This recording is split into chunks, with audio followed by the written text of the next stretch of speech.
আসসালামু আলাইকুম, রাজু আছি আপনাদের সাথে। কি অবস্থা সবার? আজকে আমার সামনে যে ফোনটা দেখতে পাচ্ছেন এটা হচ্ছে Infinix hot 11 play.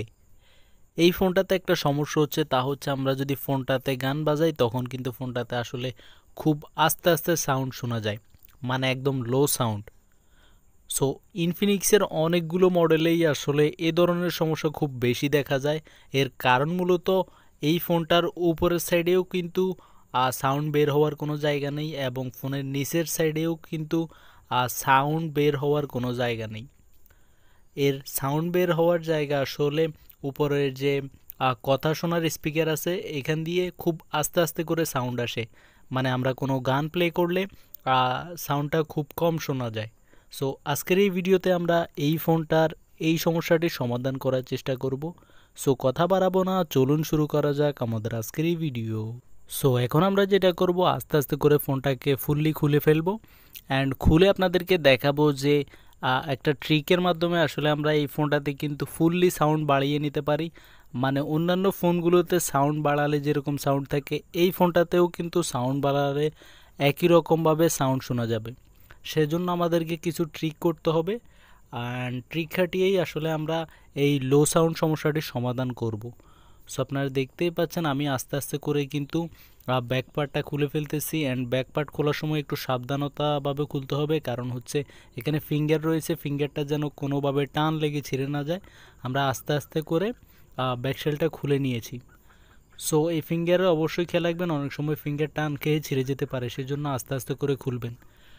So completely খোলার পরে আমরা যদি আপনাদেরকে একটু ভালো করে দেখাই তাহলে আপনারা দেখতে পাচ্ছেন সাউন্ড কিন্তু আমাদের এখন এদিক দিয়ে আসে, যার কারণে সাউন্ড অনেকটা কম শোনা যায়। সো এখানে কিন্তু আমি যদি আপনাদেরকে একটু ভালো করে দেখাই, এখানে একটা ফিতার মতো রয়েছে, এই ফিতার নিচে কিন্তু সাউন্ড আসার একটা জায়গা রয়েছে। এটি কোম্পানি ঢেকে দিয়েছে, আমরা কিন্তু চাইলে এটি তুলে ফেলতে পারি। সো আপনারা দেখতে পাচ্ছেন আমি কিভাবে ছোট্ট একটি ব্লেডের মাধ্যমে কিন্তু এখানের এই প্লাস্টিকটা তুলে ফেলতেছি। সো এটি তোলার পরেই আপনারা দেখবেন যে আসলে এখানে কি রয়েছে। সো আমি আস্তে করে এটা পুরোটা তুলে ফেলবো, অ্যান্ড তুলে ফেলেই আপনাদেরকে দেখাবো যে আসলে কোম্পানি এইখানেই আসলে মূলত সাউন্ড বের হওয়ার জায়গাটা দিয়েছে, যেটা তারা ঢেকে দিয়েছে।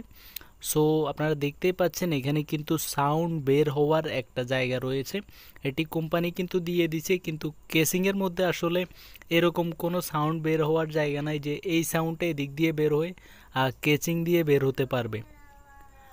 সো কোম্পানি অবশ্যই এটা দিয়েছে সাউন্ড বের হওয়ার জন্য, কেননা এটা ডাইরেক্টলি স্পিকারের সাথে কানেক্টেড এই সাউন্ডের জায়গাটা। সো এই প্লাস্টিকটা দিয়ে এটা ঢাকা দেওয়া ছিল। সো এই ঢাকা দেওয়ার কারণেই মূলত সাউন্ডটা বাইরে বের হচ্ছিল না।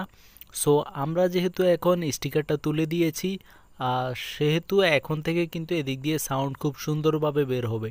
সো এখন আমাদের যেটা করণীয় তা হচ্ছে, এই কেচিং দেখতে পাচ্ছেন, এই কেচিংয়ে কিন্তু কোনো ছিদ্র নেই আপনারা দেখতে পাচ্ছেন, কিন্তু আমাদের ফোনের ওখানে কিন্তু সাউন্ড বের হওয়ার জায়গা রয়েছে, কিন্তু কেচিংয়ের মধ্যে কিন্তু কোনো ছিদ্র নেই। সেহেতু আমরা এখন যেটা করতে পারি তা হচ্ছে এইখানে সুন্দর করে এখানে ছোট ছোট করে তিনটা ছিদ্র করে দিতে হবে, অ্যান্ড ছিদ্র করে দিলেই আমাদের লো সাউন্ডের যে সমস্যাটা সেটির সমাধান হয়ে যাবে।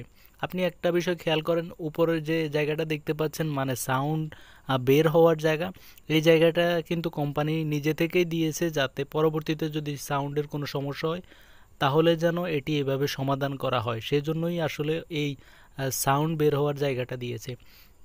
সেজন্য আমরা কেচিংয়ের মধ্যে তিনটা ছিদ্র করে তারপর এই সমস্যাটি সমাধান করব।